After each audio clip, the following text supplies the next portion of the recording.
हा तर मगाशी सांगितल्याप्रमाणे ते तुम्हाला कारवट गाव इथं मध्ये येणार आहे. ते कोणता गड? येरादातेगड. येरादातेगडच्या नंतर ते आहे कारवट इथे येतं मध्ये.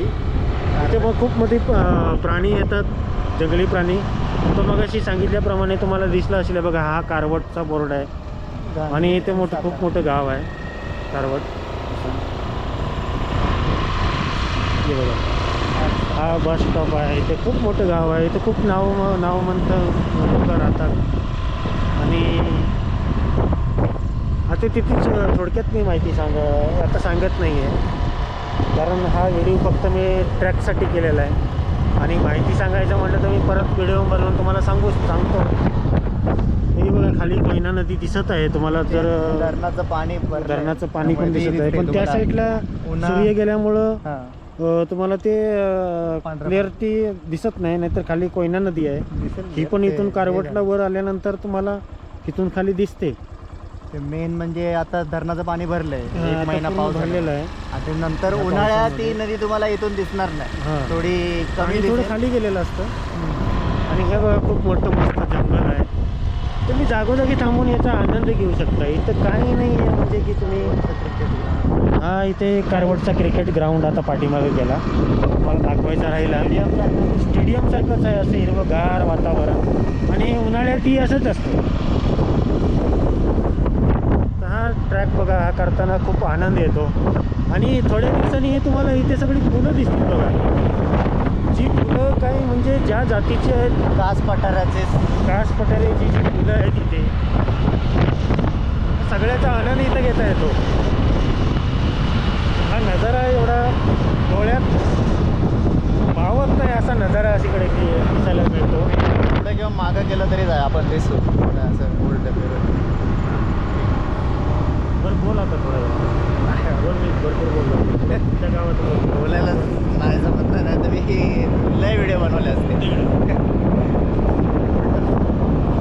चालू आहे का?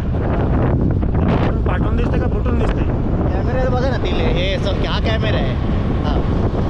हा बघा, हवा खूप आहे ना, त्यामुळं काय आहे, हवा खूप असल्यामुळे तुम्हाला आवाज क्लिअरिटी येणार नाही. आवाज येणार नाही आहे कदाचित. आवाज सगळा क्लिअर रेकॉर्ड होतो, व्हिडिओ पण हलणार नाही असा.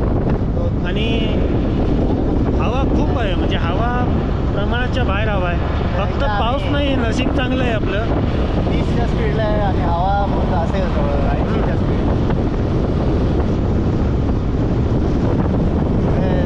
डोळ्याला चष्मा लावून, तोंडाला रुमाल लावून बातून यावं लागतं, नाहीतर मग तुमचं ओठ पण सुकून जातील, नाक पण सुकून जाईल. नंतर तुम्हाला श्वास घ्यायला पण थोडासा प्रॉब्लेम होऊ शकतो याच्यात.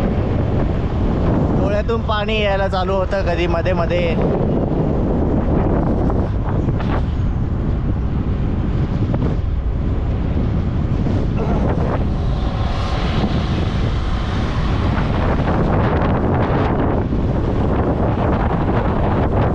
याच्यावरून जाताना जसा एक अनुभव येतो ना, हिरवंगार वातावरण, जसं की काश्मीरमध्ये गेलो आहोत. काश्मीरची आठवण येते इकडे. हे बघा, हे तुम्हाला आता बघितलं तर ही झाडं आणि जे वातावरण आहे, हिरवंगार वातावरण, त्याच्यात एकच अनुभव येतो, म्हणजे की जसं की आभाळ टेकल्यासारखं असं बादल खाली आलेलं असतं इकडे. आणि एक वेगळाच अनुभव असतो इकडे. वेगळाच अनुभव म्हणजे तुम्हाला ती खुशी. हे बघा, इथे एक छोटंसं मंदिर पाठीमागे केलं. आता पुढं आपल्याला एक गांधीव करून गाव येणार आहे. त्या गांधीवमध्ये तुम्हाला खायच्या सुविधा आहेत, दवाखाने आहेत किंवा दव्याचे वगैरे सगळ्या सुविधा आहेत. म्हणजे वरच्या पठारावरती जेवढ्या लोकांना राहणारा एक चांगला आणि सुविधा मिळणाऱ्या असतील दवाखान्यात, तर ते किती आहे.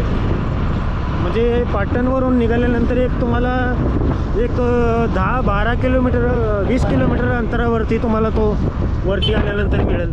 हे बघा, इथं तुम्हाला गाई चारताना किंवा अशा छोट्या छोट्या म्हणजे जे हे आहेत ॲनिमल, त्यांना चारताना लोक दिसतील. बकऱ्या आहेत बघा इकडे.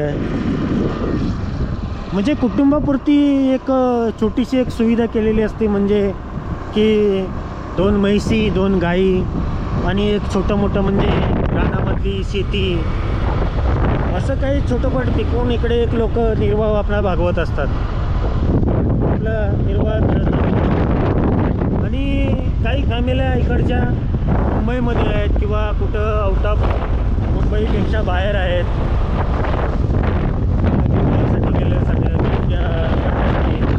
त्यांची शिक्षण, त्यांची मुलं काय मुंबईला आहे, काय आउट ऑफ कंट्रीला आहे.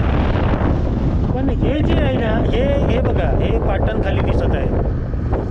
हे आता खाली गेलं, तुम्हाला म्हणजे शॉर्टकटमध्ये दाखवलं मी, तुम्हाला दिसलं की नाही दिसलं तर ठीक आहे.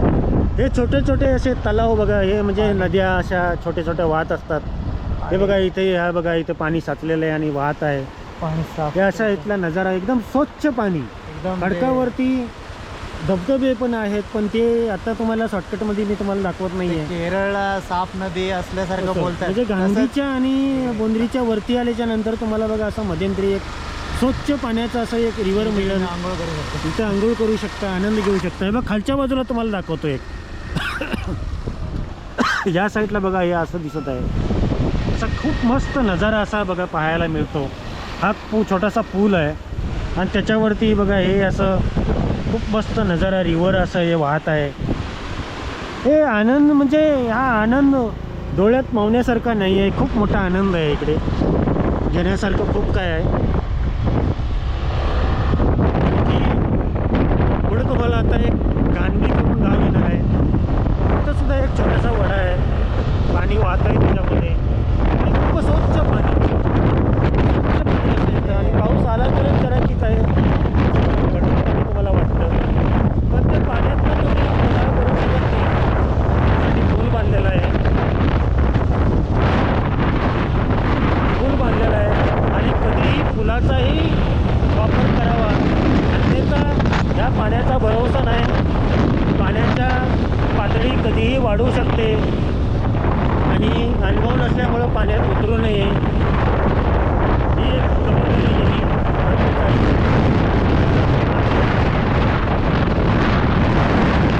स्वच्छ पाणी दिसत आहे.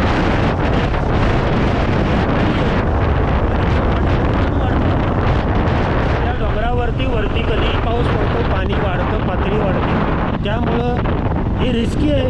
पाण्यात उतरू नये. माझी सांगण्याची एकच गोष्ट आहे की ती रिस्क घेऊ नये. तुम्ही बाहेरनं मजा घेऊ शकता, बाहेरनं बघून मजा घेऊ शकता. व हिवाळ पाणी आहे म्हणजे स्वच्छ पाणी आहे तोपर्यंत, आणि पाण्याची पातळी कधीही वाढू शकते, त्यामुळे रिस्क घेणं हे बरं नाही. आणि हे मोठं गाव आहे. याच्या पलीकडे एक कारवट गाव आहे. इथून गावांची खूप काही मोठी गावच आहेत. आता तुम्हाला मी तोंडी सांगायचं म्हटलं तर इथं एवढं सगळं एकदम सांगू शकत नाही. प्रत्यक्ष धावत आहे. हे एक गांधी आलं, या गांधीच्या पलीकडं एक रोड गेलेला आहे असा.